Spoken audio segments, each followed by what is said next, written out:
What's up, guys? Happy Monday and welcome to the show. So, Champions League final happened in Istanbul Saturday. What a game.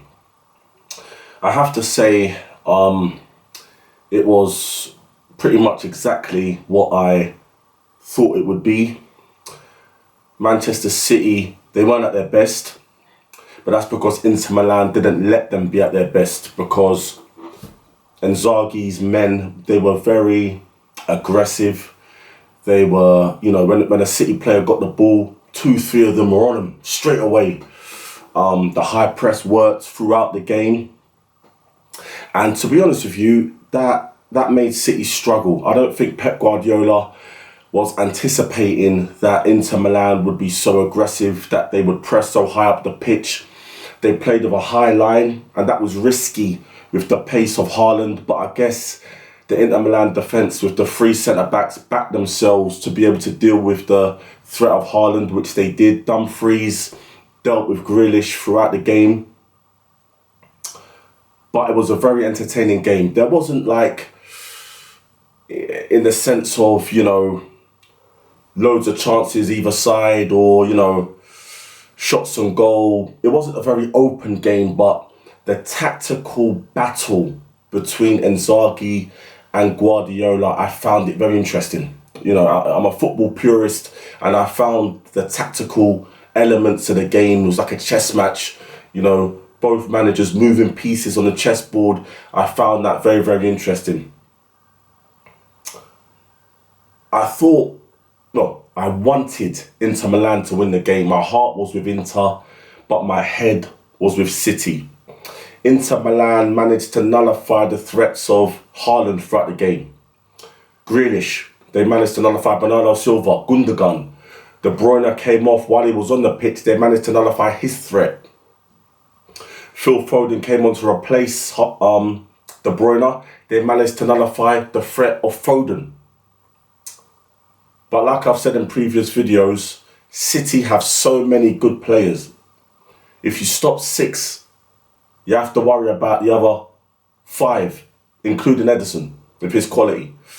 And it was Rodri who got the winning goal. Oh, no, nothing he could do about that. No keeper in the world could have saved that. And that was inevitably what happened. Too many quality players on the pitch. If you stop 6, the other 5 can hurt you. Inter Milan on the other side, they did have their chances. They were playing a very defensive game, trying to catch Manchester City on a counter-attack, basically playing their game, but also being much more aggressive with the threat and trying to get the ball quick and then transition into an attacking formation so they could maybe capitalise and get the goal. Lautaro Martinez had a chance that he could have squared to Lukaku, who was running in between Akanji and Ruben Diaz to try. Basically, it would have been an easy tap-in for Lukaku, but I think Martinez tried to shape as if he was going to pass to Lukaku and try and catch Ederson by shooting. Ederson, too good, came out big and strong and anticipated what Lautaro was going to do. Dzeko was pretty much non-existent in his time on the pitch. Inzaghi choosing to bring Lukaku on with in about 60 minutes of the game. Lukaku made an instant impact. His pace and his power, giving Akanji and Ruben Diaz something else to think about. Unfortunately, Lukaku had a couple of chances that he missed, most notably the header that Ederson saved. I looked at that chance a couple of times, and I do think that it was a harder chance than it looked like. Really, Lukaku should have scored, but the ball came to him pretty quick.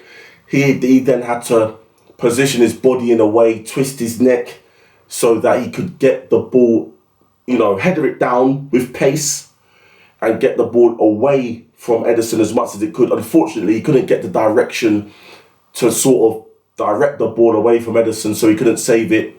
He got enough pace on it, he headed it down, but he just couldn't navigate the ball a little bit away from Ederson. Ederson making a good save, a save that it looked like he didn't really know much about. The ball just basically cannoning off him. But Ederson done his job and made himself big and came across the line as quickly as he could. There was also a chance at the end of the game, right at the end, from a corner from Inter Milan, but another amazing save by Ederson off the head of an Inter Milan player, and that was it. So, tactical game. Inzaghi losing his first cup final as a manager. Pep completing his quest for the Champions League with City, completing his quest for the treble.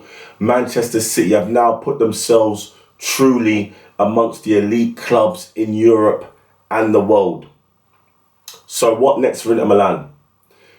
Their financial situation off the pitch is a little bit up in the air. I think, they played, desperate to win this Champions League. They did their best. But I think after this season, 2 cups, Champions League final, that will do well for them financially off the field. And it will make them much more commercial, much more marketable off the field as well. It will increase their popularity throughout the world of football. There's probably some players that they're going to have to sell, unfortunately. Lukaku might not be there next season. Are they going to try and cash in on Lautaro Martinez? Are they going to try and cash in on Onana? They got Onana for free, but being one of the best goalkeepers in the world, someone like a Manchester United, someone like a Chelsea, they could do with him. Maybe even a Bayern Munich could do with a goalkeeper of Onana's quality, but in between their sticks. So it's going to be very interesting to see the players that Inter Milan move on in order to make sure that they're more financially stable off the pitch. As for City, they've clocked it. Most of those players have already been successful, winning a number of trophies already, but now they've won the big one. They've won the Champions League. How motivated are they going to be going forward? Alex Ferguson managed to, always energise his team, always keep them motivated. Pep has done that, but now that they've basically completed it, the big quest, are they going to be able to keep that motivation going? But Pep's clever. He knows the right time to get rid of players and to bring in younger, talented, hungrier players. So Manchester City are going to rebuild.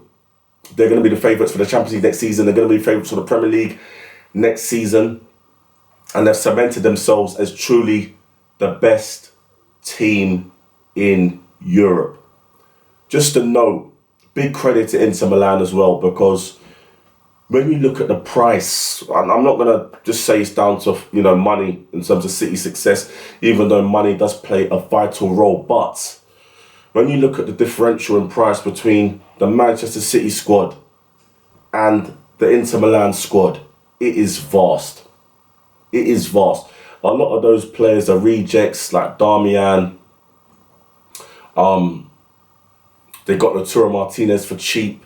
Lukaku's not a journeyman of football, but he's bounced around a couple of clubs, found his best form at Inter Milan, winning trophies at Inter Milan.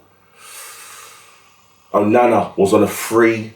So that Inter Milan squad is a squad of not many superstar players, even though they do have superstar players like Lukaku, like Onana, like Barella, like Lautaro Martinez, but players that have tried to rebuild their career at Inter Milan have done so successfully. City, on the other hand, superstar players, big money players, Grealish, De Bruyne, Ruben Diaz, Rodri, Mahrez, Bernardo Silva, Gundogan, John Stones. These are all expensive players on massive wages. So you have to give Inter Milan and Inzaghi massive credit that they managed to go toe-to-toe, 50-50 game with the best team in the world. And they didn't look inferior in any way. Not in any way. And you have to say a lot of top teams will be looking at Inzaghi as a potential manager for them. Because I believe Inzaghi is a superstar manager. He's an underrated manager. He's a genius manager. Already very successful. And most importantly, he's brought Inter Milan stability. Stability. the next step for Inzaghi and Inter Milan will be try to regain the Serie A title next season and also put a good Champions League run together as well. So guys, I'm going to end this video here. I'll be back tomorrow for another one.